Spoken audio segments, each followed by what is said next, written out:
Capítulo 2. ¿Cómo debemos orar? Y cuando ores no seas como los hipócritas, porque ellos aman el orar en pie en las sinagogas y en las esquinas de las calles, para ser vistos de los hombres. De cierto os digo que ya tienen su recompensa. Mas tú, cuando ores, entra en tu aposento, y cerrada la puerta, ora a tu Padre que está en secreto, y tu Padre que ve en lo secreto te recompensará en público. Y orando, no uséis vanas repeticiones, como los gentiles, que piensan que por su palabrería serán oídos. No os hagáis, pues, semejantes a ellos, porque vuestro Padre sabe de qué cosas tenéis necesidad, antes que vosotros le pidáis. Vosotros, pues, oraréis así: Padre nuestro que estás en los cielos, santificado sea tu nombre. Venga tu reino. Hágase tu voluntad, como en el cielo, así también en la tierra. El pan nuestro de cada día, dánoslo hoy. Y perdónanos nuestras deudas, como también nosotros perdonamos a nuestros deudores. Y no nos metas en tentación, mas líbranos del mal, porque tuyo es el reino, y el poder, y la gloria, por todos los siglos. Amén. Porque si perdonáis a los hombres sus ofensas, os perdonará también a vosotros vuestro Padre Celestial, mas si no perdonáis a los hombres sus ofensas, tampoco vuestro Padre os perdonará vuestras ofensas. Mateo 6:5-15. Por lo general, de continuo hacemos hincapié en que las oraciones reciben contestación. Sin embargo, el Señor Jesús pone énfasis en que las oraciones reciben recompensa. ¿Cómo lo sabemos? Porque la palabra recompensa que se usa en el versículo 5 es la misma que se utiliza en el versículo 2 con respecto a las limosnas, y en el versículo 16 con el ayuno. Si la recompensa es la contestación a la oración, entonces ¿qué significa dicha palabra en relación con las limosnas y con el ayuno? A juzgar por el contexto, la recompensa aquí se refiere a la que se obtiene en el tiempo del reino. Aquí se nos indica que la contestación a la oración es secundaria, mientras la recompensa de la oración es primaria. Si nuestra oración está de acuerdo con la mente de Dios, no solo será respondida, sino que también será recordada en el futuro, en el tribunal de Cristo, para su recompensa. Y por tanto, la oración que se menciona aquí nos impartirá justicia, así como nos da respuesta hoy. En otras palabras, nuestra oración de hoy es nuestra justicia. Sin embargo, la justicia de la oración no se obtiene orando descuidadamente, sin piedad, habitualmente ni impropiamente. Por el contrario, el Señor nos enseña aquí que no debemos imitar las oraciones de dos clases de personas. Y también nos enseña una oración modelo. No como los hipócritas, y cuando ores dice el Señor, no seas como los hipócritas, porque ellos aman el orar en pie en las sinagogas y en las esquinas de las calles, para ser vistos de los hombres. La oración es, en primer lugar, comunión con Dios para la manifestación de la gloria de Dios. Pero esos hipócritas usan la oración que debe glorificar a Dios para glorificarse a sí mismos. En consecuencia, les gusta orar en las sinagogas y en las esquinas de las calles. Actúan de este modo para ser vistos de los hombres, puesto que las sinagogas y las esquinas de las calles obviamente son lugares públicos donde se reúne la gente. No oran para que Dios los oiga, sino para ser vistos de los hombres. Se proponen manifestarse ellos mismos. Tal oración es excesivamente superficial. No puede considerarse como una oración a Dios, ni como una comunión con Él. Puesto que el motivo de tal tipo de oración es recibir la gloria de los hombres, no está registrada delante de Dios y, por tanto, no obtendrá nada de Él. Ya han recibido su recompensa en la alabanza de los hombres, y por lo tanto no serán recordadas en el reino venidero. Entonces, ¿cómo debemos orar? El Señor continúa: mas tú, cuando ores, entra en tu aposento, y cerrada la puerta, ora a tu Padre que está en secreto, y tu Padre que ve en lo secreto te recompensará en público. La palabra aposento es figurada en este caso. Así como las sinagogas y las esquinas de las calles sirven para representar lugares públicos, así el aposento representa un lugar oculto. Ciertamente uno puede hallar un aposento aún en las esquinas de las calles y en las sinagogas, o en un camino abierto, así como en un automóvil. ¿Por qué? Porque un aposento es un lugar donde usted tiene comunión con Dios en secreto, y en el cual no despliega su oración a propósito. Las palabras entra en tu aposento, y cerrada la puerta significan cerrar la puerta para que el mundo quede afuera y nosotros quedemos adentro. En otras palabras, debemos descartar todas las voces de afuera, y callada y silenciosamente orar a nuestro Dios. Ora a tu Padre que está en secreto, y tu Padre que ve en lo secreto te recompensará en público. Y cuán consoladora es esta palabra. Para orar al Padre que está en secreto se necesita fe. Aunque usted no sienta nada exteriormente, usted cree que está orando al Padre que está en secreto. Él está en secreto, fuera de la mirada de los ojos humanos. Sin embargo, también está realmente allí. Él no menosprecia la oración, está allí observando. Todo esto indica cuán atento es Él a nuestra oración. No solo está observando, incluso va a recompensarnos. ¿Puede usted creer esta palabra? Cuando el Señor dice que recompensará, ciertamente recompensará. Él está presente para garantizar que la oración que se hace en secreto no será en vano. Si usted realmente ora, Él ciertamente lo recompensará. Aunque no parezca que hay ninguna recompensa hoy, vendrá un día cuando usted será recompensado.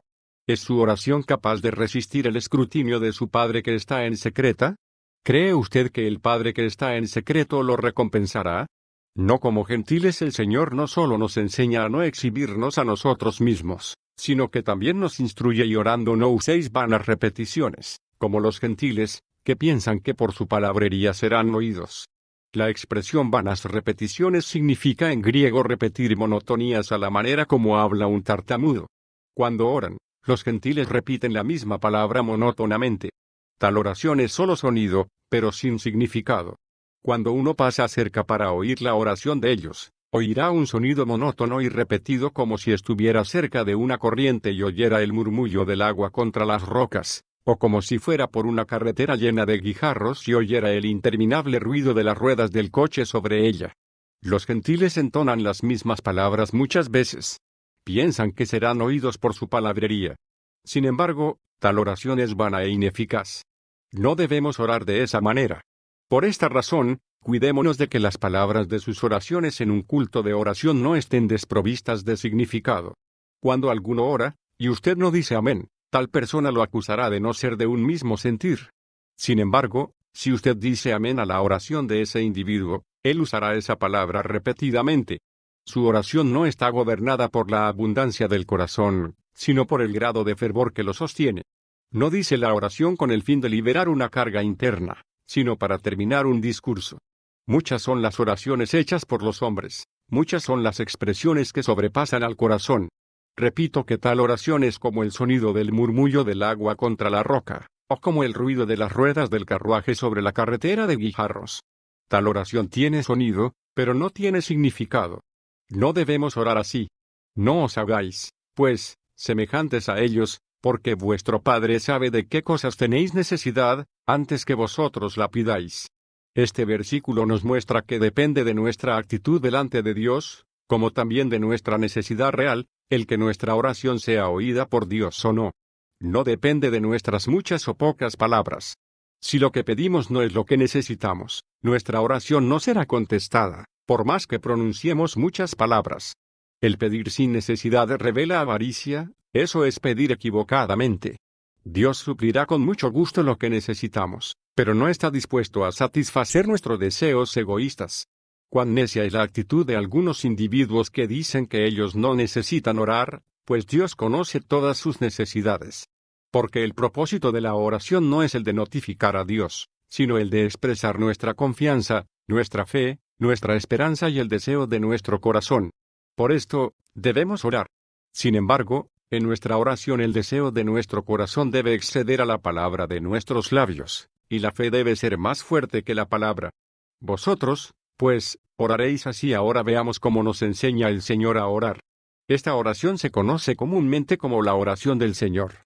Esta opinión está equivocada, porque esta no es la oración propia del Señor, es la oración que Él nos enseñó. Esto está muy claramente establecido en Lucas 11:1-4. Debemos aprender muy bien esta oración. Vosotros, pues, oraréis así. Orar así no significa repetir estas palabras cada vez que oramos. No, el Señor no quiere dar a entender eso de ningún modo. Él nos está enseñando cómo orar, no está diciéndonos que repitamos estas palabras. Desde que comenzó el mundo, a menudo se han ofrecido oraciones a Dios. Generación tras generación, vez tras vez, incontables personas han acudido a Dios en oración. Raras veces hay personas que oran bien. Muchos piensan en lo que ellos mismos desean tener, pocos ponen atención a lo que Dios quiere. Por esta razón, el Señor Jesús abre su boca para enseñarnos a orar como aquí lo indica. Y este tipo de oración tiene un tremendo peso, grandeza y profundidad. Ahora bien, a menos que no tengamos la intención de aprender, tenemos que aprender a orar así, si de alguna manera hemos de aprender a orar. Porque Dios vino a la tierra para hacerse hombre, y por primera vez este hombre nos dice que solo este tipo de oración es correcto. El Señor quiere que oremos a nuestro Padre que está en los cielos. El nombre Padre es una nueva manera en que los hombres pueden dirigirse a Dios. Antes, los hombres lo llamaban, el Dios Todopoderoso, el Altísimo, el Eterno Dios o Jehová a Dios. Nadie se atrevía a llamar a Dios Padre. Solo aquellos que son engendrados de Él son los hijos de Dios. Solo ellos pueden dirigirse a Dios como Padre. Esta es una oración que se hace al Padre nuestro que estás en los cielos y, por tanto, la hacen los que se basan en que son hijos de Él. Cuán dulce y consolador es poder acudir a Dios y decirle Padre nuestro que estás en los cielos.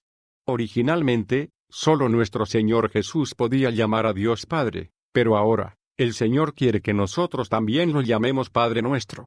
Grande en verdad es esta revelación.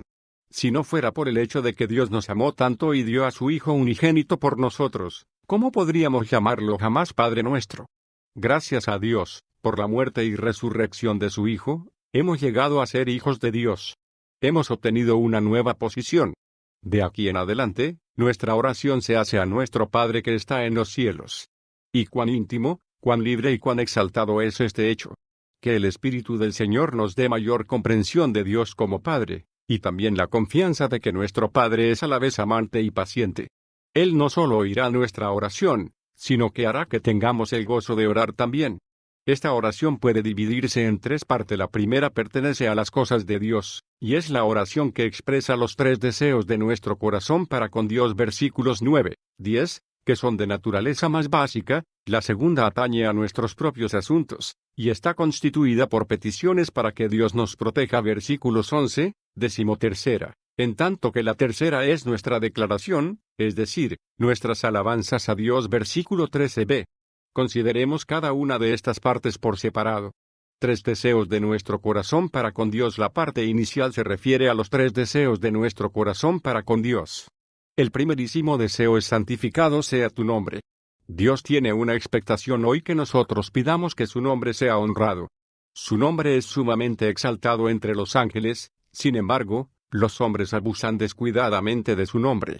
Cuando los hombres toman su nombre en vano, Él no expresa su ira mediante truenos en los cielos. En vez de ello, Dios se esconde como si no existiera. Él nunca ha hecho nada contra los hombres porque ellos hayan tomado su nombre en vano. Pero quiere que sus propios hijos oren: santificado sea tu nombre. Y esto lo haremos hasta el día en que todos santifiquen su nombre, y nadie se atreva a tomar su nombre en vano. Santificado sea tu nombre. El nombre de Dios no es solo un título que utilizamos con nuestra boca para dirigirnos a Él, es una gran revelación que recibimos del Señor. El nombre de Dios se usa en la Biblia para significar su propia revelación a los hombres para que éstos puedan conocerlo.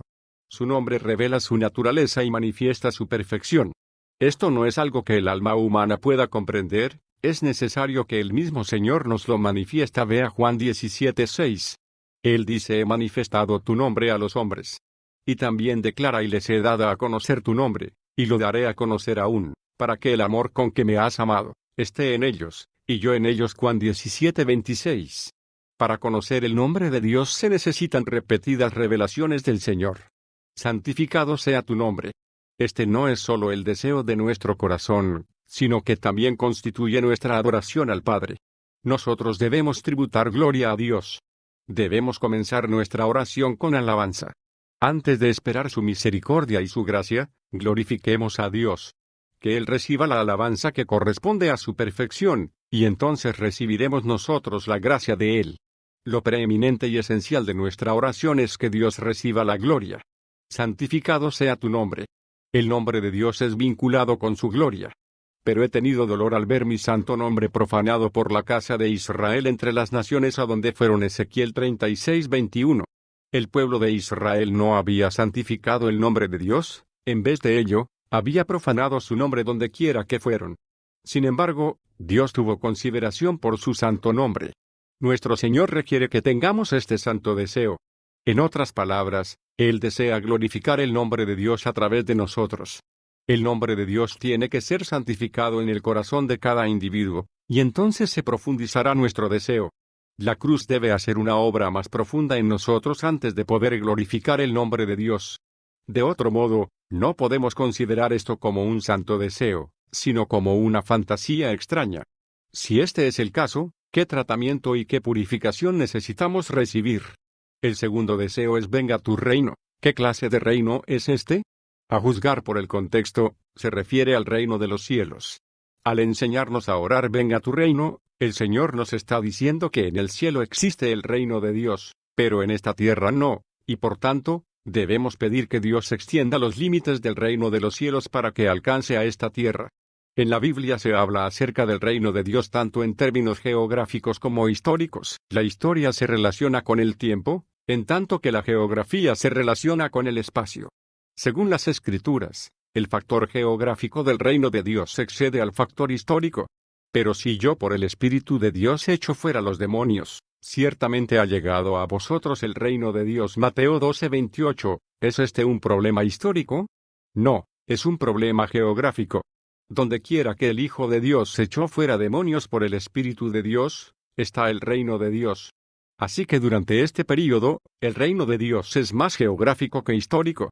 Si nuestro concepto del reino es siempre histórico, solo hemos visto una parte de él, no lo hemos visto por completo. En el Antiguo Testamento, el reino de los cielos es meramente profecía. Con la venida del Señor Jesús, Juan el Bautista proclamó que el reino de los cielos estaba cerca. La misma proclamación la hizo el mismo Señor Jesús poco después. ¿Por qué? Porque aquí comienza a aparecer el pueblo del reino de los cielos. Y cuando llegamos a Mateo 13, el reino de los cielos incluso comienza a tener una manifestación externa sobre la tierra. Hoy, donde quiera que los hijos de Dios echen fuera demonios por el Espíritu de Dios, y destruyan la obra de ellos, se halla el reino de Dios. El Señor nos enseña a orar venga tu reino, porque Él espera que el reino de Dios llene la tierra. Venga tu reino. Este no es solo un deseo de la Iglesia, sino también una responsabilidad de ella. La Iglesia de Cristo debe traer el reino de Dios a la tierra.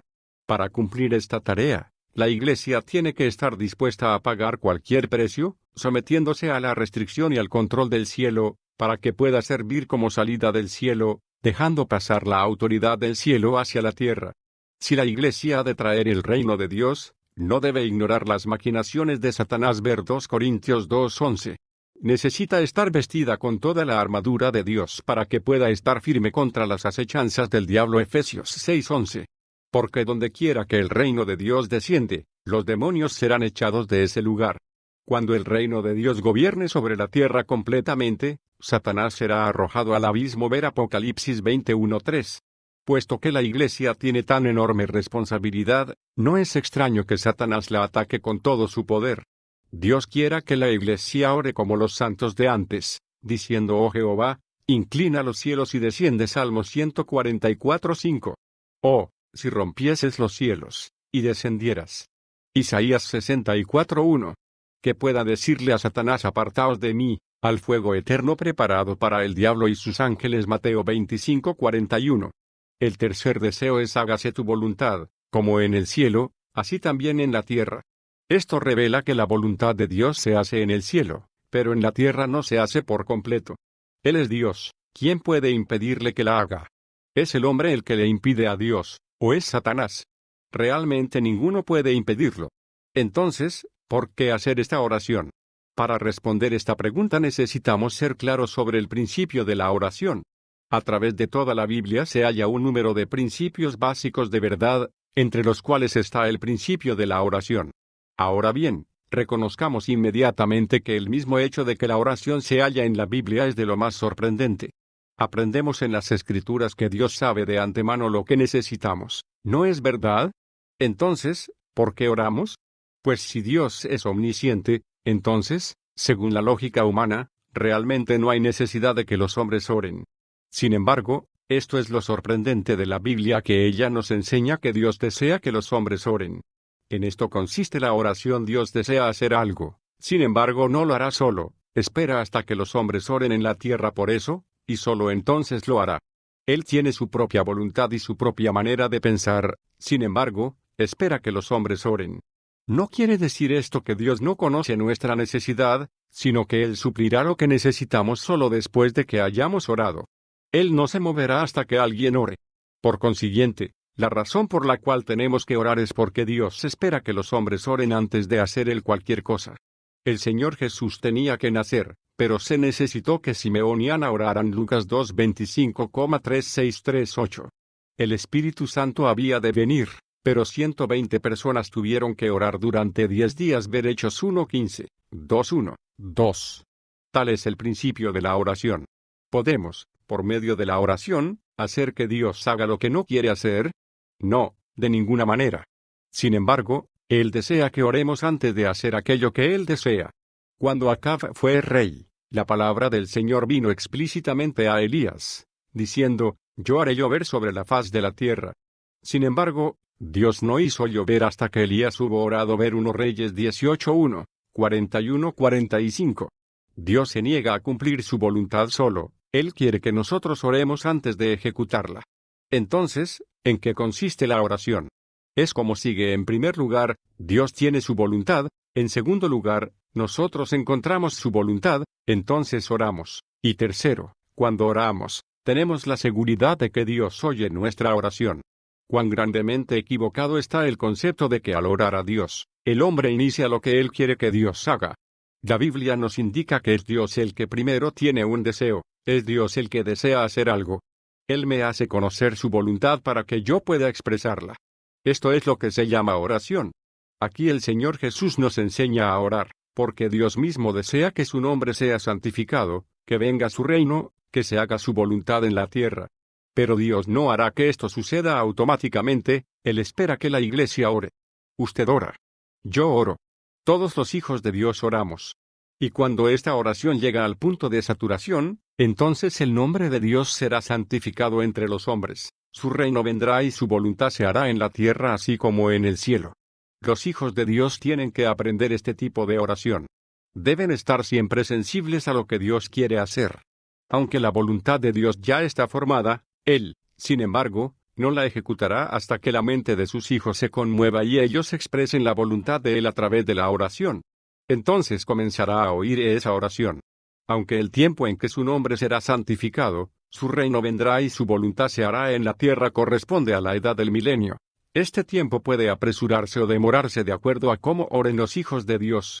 Y la razón básica de esto es que Dios se niega a ejecutar su voluntad por sí solo. Más bien quiere que sus hijos en la tierra oren antes de ejecutarla.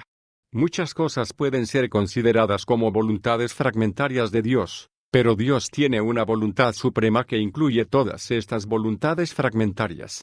Cuando estamos atentos a la suprema voluntad de Dios, con el tiempo se cumplirán todas estas voluntades fragmentarias. Dios tiene su voluntad en el cielo, el Espíritu Santo nos comunica esa voluntad, haciéndonos clamar a una voz: oh Dios, queremos que se haga esto. Solo entonces Dios lo hará. Esto es lo que nos dice la Biblia con respecto al principio de la oración. La obra de Dios hoy está afectada por nuestra oración en la tierra. Pidámosle que abra nuestros ojos para que podamos ver que la acción del cielo está influida por nuestra oración en la tierra. Nuestro Señor explicó este misterio de Dios que estaba escondido a través de los siglos. Si estamos dispuestos a ofrecernos, a pasar tiempo en oración, pronto comprenderemos que esa oración no solo será oída por Dios, sino que también será recompensada en el futuro. La voluntad de Dios es como el agua de un río, nuestra oración es como un canal.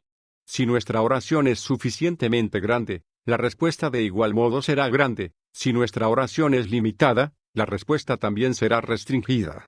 El avivamiento de Gales que se produjo en 1903 y 1904, puede considerarse como el mayor en la historia de la Iglesia. Dios utilizó a un minero, Evan Roberts, como un vaso para esta gran obra de avivamiento. Roberts no poseía mucho conocimiento, pero su oración era sumamente profunda. Posteriormente, se retiró del trabajo en público durante unos 7 u 8 años. Un día, un hermano se encontró con él y le preguntó qué había estado haciendo durante esos años. Evan respondió con una sola declaración: he estado orando la oración del reino. ¿Comprendemos nosotros que, sin la oración, el reino no vendrá? Si el canal está bloqueado, ¿puede fluir el agua? A través de la oración que el Señor nos enseña, se nos revela el pensamiento de Dios y lo que Él demanda. Cuando la voluntad de los hijos de Dios sea completamente una con la voluntad de Dios, el reino de Dios realmente vendrá y su voluntad se hará en verdad en la tierra así como en el cielo. 3 peticiones para nosotros mismos. En la segunda parte de la enseñanza de Jesús sobre la oración, tenemos 3 peticiones para nosotros mismos. Ante todo leemos: el pan nuestro de cada día, dánoslo hoy. Algunos tienen dificultad para entender cómo el Señor puede enseñarnos a orar en el nombre de Dios, por el reino de Dios y por la voluntad de Dios, y luego de repente volverse a un asunto como el pan nuestro de cada día. El descenso en la oración desde tan sublimes alturas a un nivel tan mundano, se parece a un repentino descenso de 3000 metros. Pero reconozcamos que hay una razón muy buena para ello. El Señor tiene en cuenta a la persona que pertenece verdaderamente a Dios y ora constantemente por el nombre, el reino y la voluntad de Dios. Puesto que tal oración es tan esencial, el que ora invariablemente atraerá sobre sí el ataque de Satanás. Por tanto, hay un asunto por el cual es necesario orar: el pan cotidiano. El alimento es la necesidad inmediata del hombre, y puede constituir una gran tentación. Cuando el pan cotidiano de una persona llega a ser un problema, constituye una tentación excesivamente grande. Por una parte, deseamos que el nombre de Dios sea santificado, y oramos para que venga su reino y para que su voluntad se haga en la tierra. Por otra, como personas aún vivimos en la tierra, y tenemos necesidad del pan de cada día. Satanás conoce esta necesidad nuestra. Esta es la razón por la cual debemos hacer esta oración de protección. Esta es una oración que el creyente hace por sí mismo, pidiendo al Señor protección. De otro modo, mientras él hace tan trascendental oración, puede ser atacado por el enemigo. Satanás puede asaltarnos en este aspecto. Si tenemos necesidad del pan cotidiano, y somos asaltados por tal situación, nuestra oración será afectada. Dios quiera que veamos la necesidad de esta oración. Mientras estemos aquí en la tierra como seres humanos, nuestros cuerpos tienen necesidad del alimento diario. En consecuencia, tenemos que pedirle a Dios que nos dé el pan nuestro de cada día. Esta oración también nos indica que necesitamos mirar a Dios diariamente y orar a Él diariamente. Pues así nos enseña el Señor: el pan nuestro de cada día, dánoslo hoy. Esta no es una oración que se hace semanalmente, sino diariamente. No tenemos nada en que apoyarnos en la tierra, ni tenemos ningunos ahorros. Tenemos que pedir el pan nuestro de cada día, no la provisión para una semana o un mes. ¿Cómo debemos confiar en Dios? Aquí vemos que nuestro Señor no se olvida del pan nuestro de cada día, ni nos enseña a no pedir, sino que quiere que pidamos diariamente. Ahora bien, nuestro Padre conoce ya, en efecto, las cosas que necesitamos. Sin embargo, Él quiere que oremos a Dios todos los días por nuestro pan cotidiano, pues el Señor anhela que aprendamos a mirar al Padre diariamente, para que así ejerzamos nuestra fe día a día. Y cuán a menudo nos afanamos por lo que está remotamente adelante, y oramos por las necesidades lejanas. No debemos hacer esto. Comprendemos que si tenemos un vivo deseo en pro del nombre, del reino y de la voluntad de Dios, nuestra dificultad llegará automáticamente a ser grande. Pero como Dios nos da hoy el pan nuestro de cada día, podemos pedir el pan de mañana cuando llegue el día de mañana. Así que, no os afanéis por el día de mañana, porque el día de mañana traerá su afán. Basta a cada día su propio mal. Mateo 6:34. Deudores. Por un lado, tenemos la petición por nuestras necesidades físicas, y por el otro, por una conciencia sin ofensa. No podemos evitar el ofender a Dios día tras día en muchos sentidos. Aunque no todas esas ofensas sean pecados, no obstante, pueden ser deudas. Lo que debe hacerse y no se ha hecho es una deuda. Lo que debe decirse y no se ha dicho, es también una deuda. Por tanto, no es fácil mantener una conciencia sin ofensa delante de Dios. Cada noche, antes de acostarnos, descubrimos que han sucedido muchas cosas durante el día que son ofensivas para Dios. Puede que no sean necesariamente pecados, sin embargo, son deudas. Cuando le pedimos a Dios que perdone nuestras deudas y no se acuerde más de ellas, podemos tener una conciencia sin ofensa. Esto es sumamente importante. Cuando se nos han perdonado nuestras deudas y también nuestros pecados, tenemos una clara conciencia para vivir denodadamente delante de Dios. Muchos creyentes tienen experiencias del tipo siguiente: cada vez que hay ofensas en la conciencia, la fe es incapaz de levantarse. Porque la conciencia no puede darse el lujo de tener ninguna grieta. Así lo expresó el apóstol Pablo, manteniendo la fe y buena conciencia, desechando la cual naufragaron en cuanto a la fe algunos. 1 Timoteo 1:19. La conciencia puede compararse con un barco que no puede tener ninguna grieta. Si hay una grieta en la conciencia, la fe se pierde. La conciencia no puede tolerar ninguna deuda u ofensa. Donde hay un agravio, se forma un agujero, y lo primero en salirse será nuestra fe. Si hay un agujero en la conciencia, no importa cuánto tratemos, simplemente no podremos creer. Tan pronto como surge en la conciencia una voz condenatoria, inmediatamente la fe se escape. Por esta razón tenemos que mantener la conciencia libre de ofensas. Debemos pedirle a Dios que perdone nuestras deudas. Este es un asunto sumamente serio. Y aunque esto no está relacionado con el hecho de que tenemos la vida eterna, está definidamente relacionado con el problema de nuestra comunión y de la disciplina de Dios. Le pedimos a Dios que perdone nuestras deudas así como también nosotros perdonamos a nuestros deudores. Si una persona regatea mucho a sus hermanos y hermanas, y no puede olvidar las ofensas de ellos, no está en condiciones de pedirle a Dios que le perdone sus deudas. Aquel cuyo corazón es estrecho y siempre está notando que la gente lo hiere y lo ofende, es incapaz de hacer tal oración delante de Dios. Necesitamos tener un corazón perdonador para acudir al Padre con denuedo, a fin de pedirle perdónanos nuestras deudas, como también nosotros perdonamos a nuestros deudores. No podemos pedirle a Dios que perdone nuestras deudas, si no hemos perdonado también a nuestros deudores. ¿Cómo podemos abrir la boca para pedirle a Dios que nos perdone, a menos que primero hayamos perdonado a los que nos deben? Si usted está disgustado con algunos individuos por cuanto ellos no han satisfecho los requerimientos suyos, y siempre está calculando en su corazón cuánto lo ha ofendido este o cuánto lo ha ofendido aquel, ¿cómo podrá jamás hacer esta oración al Padre?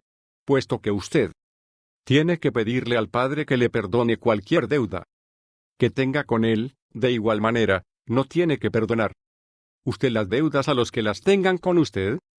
Usted tiene que perdonar primero a sus deudores, y entonces podrá orar con denuedo al Padre: perdónanos nuestras deudas, como también nosotros perdonamos a nuestros deudores.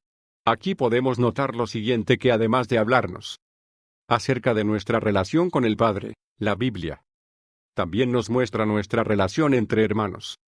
Cualquiera se engaña a sí mismo si considera que está bien con Dios, aunque ha descuidado la relación con los demás hermanos. Si creamos una discordia con cualquier hermano o hermana, instantáneamente perdemos la bendición de Dios. De igual modo, también incurrimos en una deuda, aunque no en un pecado, sí o no. Hacemos o decimos a nuestros hermanos lo que debemos. No nos hagamos la ilusión de que mientras no hay pecado, todo está bien. Tampoco debemos tener ninguna deuda. Si no podemos perdonar ni olvidar cualquier agravio que nos haya hecho algún hermano nuestro, esto impedirá que recibamos el perdón de Dios. Precisamente, así como tratemos a nuestros hermanos, así nos tratará Dios a nosotros. Nos estamos engañando seriamente a nosotros mismos si consideramos que Dios ha perdonado nuestras deudas para con Él, mientras que simultáneamente continuamos recordando a nuestros deudores, contando la deuda y quejándonos todo el tiempo. Porque el Señor explícitamente nos enseña a orar: perdónanos nuestras deudas, como también nosotros perdonamos a nuestros deudores. Nótese las palabras: como también nosotros perdonamos. Si no se realiza el acto del verbo perdonamos, tampoco puede haber la comparación como si usted no ha perdonado a sus deudores, Dios todavía recuerda sus deudas. En caso de que usted haya perdonado a sus deudores de todo corazón y haya permitido que estas deudas queden olvidadas completamente como si no hubieran existido, entonces puede acudir a Dios con denuedo y decirle: perdóname mis deudas, como también yo he perdonado a mis deudores. Y el resultado es que Dios no puede menos que perdonar las deudas que usted tiene para con Él. Con alegría cumplamos lo que se refiere a perdonar a nuestros deudores, para que esa falta no afecte nuestro perdón delante de Dios. Y la tercera petición: y no nos metas en tentación, mas líbranos del mal. La primera petición se refiere a nuestras necesidades físicas, la segunda, a nuestra relación con los hermanos, y esta última, a nuestra relación con Satanás. No nos metas en tentaciones, el lado negativo, en tanto que líbranos del mal es el lado positivo. ¿Cómo? Nosotros vivimos en la tierra para Dios, con un vivo deseo en nuestro corazón en pro de su nombre, de su reino y de su voluntad. Por una parte tendremos necesidades físicas por las cuales tendremos que acudir a Dios, a fin de que Él nos provea el pan nuestro de cada día, y por la otra, experimentaremos la necesidad de tener una conciencia siempre limpia y sin mancha delante de Dios, para lo cual tenemos que pedirle que nos perdone nuestras deudas. Sin embargo, nos encontramos con otra necesidad, la necesidad de tener paz, por lo cual le pedimos a Dios que nos libre de la mano de Satanás. Cuanto más andemos en el camino del reino de los cielos, tanto más fuertes serán nuestras tentaciones. ¿Cómo debemos hacer frente a esta situación? Debemos pedirle a Dios: no nos metas en tentación. Nunca se confíe usted demasiado en sí mismo como para atreverse a hacer frente a alguna tentación. Puesto que el Señor nos enseñó a orar de este modo, debemos pedirle a Dios que no nos meta en tentación. No sabemos cuándo vendrá la tentación, pero podemos orar de antemano para que Dios no nos meta en ella. Esta es una oración para pedir protección, en vez de esperar que la tentación venga diariamente sobre nosotros. Debemos orar diariamente que el Señor no nos meta en tentación. Solo puede ocurrirnos lo que Dios permite. Pero lo que Él no permite es lo que le pedimos que no nos ocurra. De otro modo, estaríamos tan ocupados peleando contra la tentación desde el alba hasta el oscurecer, que no podríamos hacer nada más. Tenemos que pedirle al Señor que no nos meta en tentación, a fin de que no nos encontremos con aquellas personas con las cuales no debemos encontrarnos, ni con aquellas cosas que no deben ocurrirnos. Este es un tipo de oración protectora. Y debemos pedir a Dios esta protección. Debemos pedirle que nos dé el pan nuestro de cada día, que resuelva nuestro problema de tener la conciencia limpia y que no nos meta en tentación. No solo debemos pedirle al Señor: no nos metas en tentación, sino también líbranos del mal del malo. En el original griego es en esta acepción que lo toma el autor. Nota del traductor. Esta última parte es una petición positiva. No importa dónde esté la mano de Satanás, sea en lo que concierne al pan nuestro de cada día, o a su acusación de nuestra conciencia, o a cualquier tentación con que pueda tentarnos, nosotros le pedimos al Señor que nos libre del malo. Dicho esto en otros términos, no esperamos caer en la mano del malo en ninguna cosa. Al leer Mateo 8 y 9, podemos darnos cuenta de que Satanás tiene la mano en más cosas de las que suponemos. Con respecto al cuerpo humano, su mano puede estar en una gran fiebre; con respecto al mar, en una repentina tempestad. Su mano puede mostrarse en la posesión demoníaca en el caso de un hombre, o en el ahogamiento en el caso del hato de Certos. También puede reflejarse en el hecho de que los corazones humanos rechazan al Señor o se oponen a Él sin causa. En cualquier caso, Satanás está en acción para hacer daño a los hombres y hacerlos sufrir. Por tanto, debemos pedirle al Señor que nos libre del malo. Los tres deseos de nuestro corazón a favor de Dios forman la oración básica. Las tres peticiones para nosotros constituyen la oración protectora. La petición del pan cotidiano no se refiere solo a la comida, ni la petición para que el Señor nos dé una conciencia sin ofensa se refiere solo a un buen sentimiento, ni pedimos el ser librados del mal solo para no ser lesionados. Lo que motive nuestra oración es que podamos vivir en la tierra y cumplir mejor la obra de la oración, con lo cual esperamos que el nombre del Padre sea santificado, que venga su reino y que su voluntad se haga así en la tierra como en el cielo. 3 alabanzas. Finalmente, el Señor nos enseña a alabar a Dios por tres cosas: porque tuyo es el reino, y el poder, y la gloria, por todos los siglos. Amén. Tales alabanzas declaran que el reino, el poder, y la gloria son del Padre. Estos tres aspectos por los cuales debemos alabar a Dios, se relacionan con la liberación que nos da de Satanás, el mal, sí, y aún más, se relacionan con toda la oración que nuestro Señor nos enseñó. La razón por la cual pedimos que el Señor nos libre del malo es porque el reino es del Padre, no de Satanás, porque el poder es del Padre, no de Satanás, porque la gloria es del Padre, no de Satanás. El énfasis está en esto en que, puesto que el reino es del Padre, no debemos caer en manos de Satanás, puesto que el poder es del Padre, no tenemos que caer en manos de Satanás, y puesto que la gloria es del Padre, no caeremos en manos de Satanás. Esto constituye una razón muy poderosa. Si nosotros caemos en manos de Satanás, ¿cómo puede ser glorificado el Padre? Pero si es el Padre el que rige, entonces Satanás no tiene poder sobre nosotros. El reino de los cielos pertenece al Padre, por tanto, no podemos ni debemos caer en manos de Satanás. Con respecto al poder, debemos recordar las palabras que nos dijo nuestro Señor: He aquí os doy potestad de hollar serpientes y escorpiones, y sobre toda fuerza del enemigo, y nada os dañará. Lucas 10:19. La autoridad potestad que el Señor dice que nos dio, vence todo el poder del enemigo. Porque hay poder en esa autoridad. El Señor desea que sepamos que en el reino hay una autoridad, y detrás de esa autoridad está el poder que todo lo controla. El reino es de Dios, no de Satanás. Naturalmente, la autoridad también es de Dios, no de Satanás, y el poder también es de Dios, no de Satanás. Y en cuanto a la gloria, de igual manera esta pertenece a Dios, y no a Satanás. El reino y el poder y la gloria son todos de Dios y, los que le pertenecen a Él pueden esperar ser librados de la tentación y de la mano de Satanás.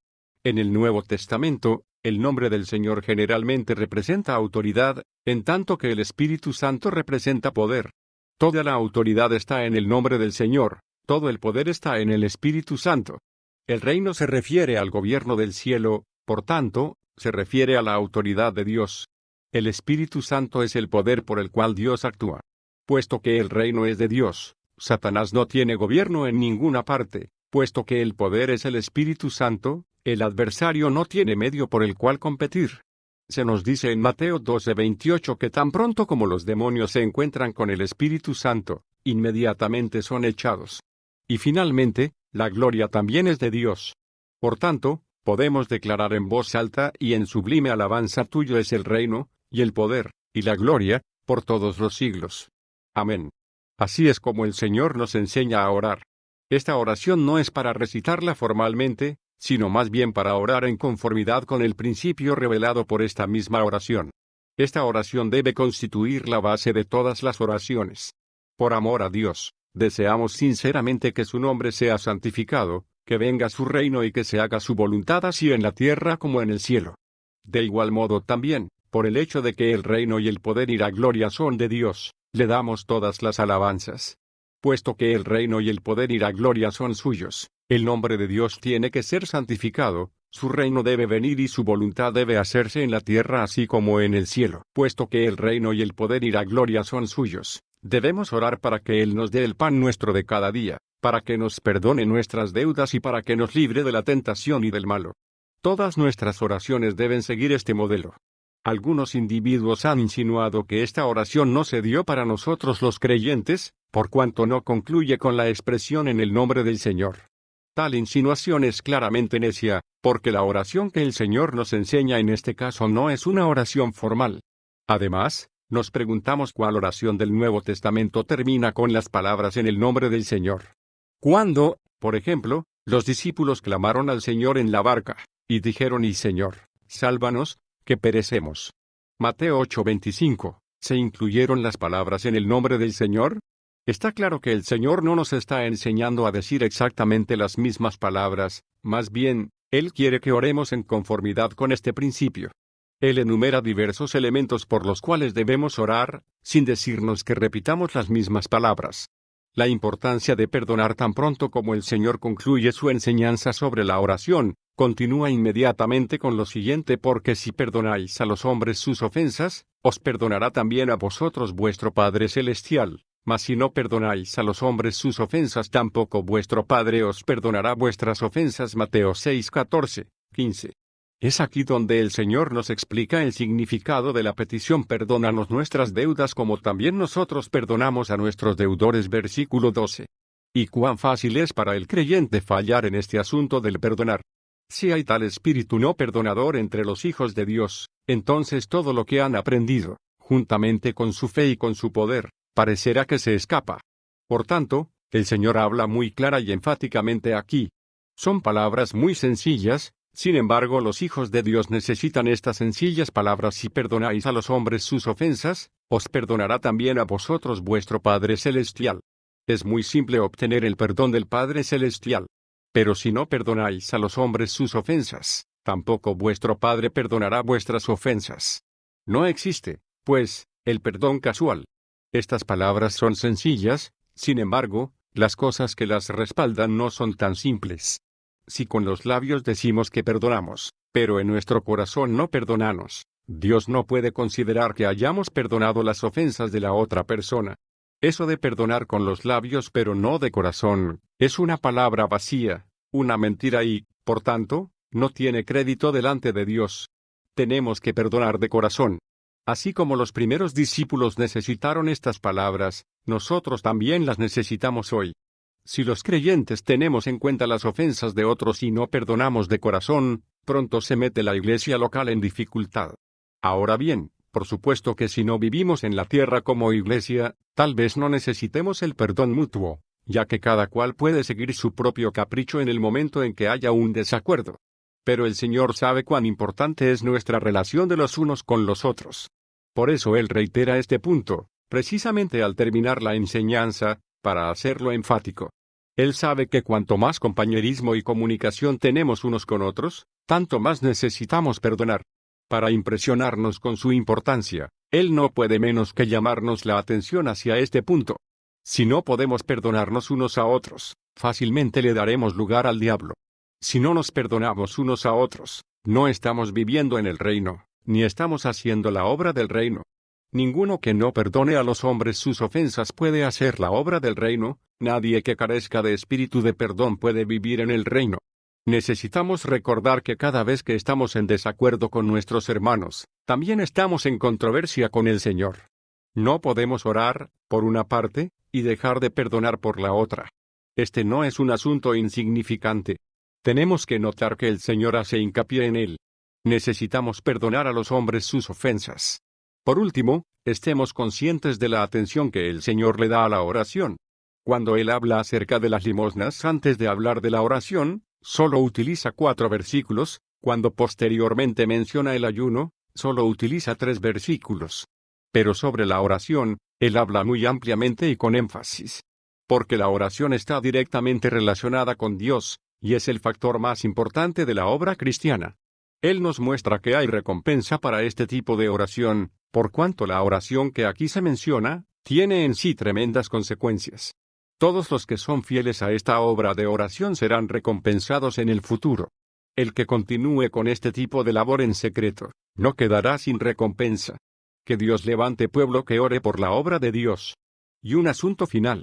En esta oración que el Señor nos enseña, predomina la primera persona del plural. Esta es la oración de la Iglesia, la que se hace con conciencia de cuerpo. Es una oración sumamente grande. ¿Quién puede calcular cuántos santos en la tierra han dicho esta oración? Y renovemos una vez más nuestra consagración y unámonos a las filas de los que dicen esta gran oración. Que el Señor derrame su misericordia sobre nosotros, para que también podamos participar en esta gran obra de oración.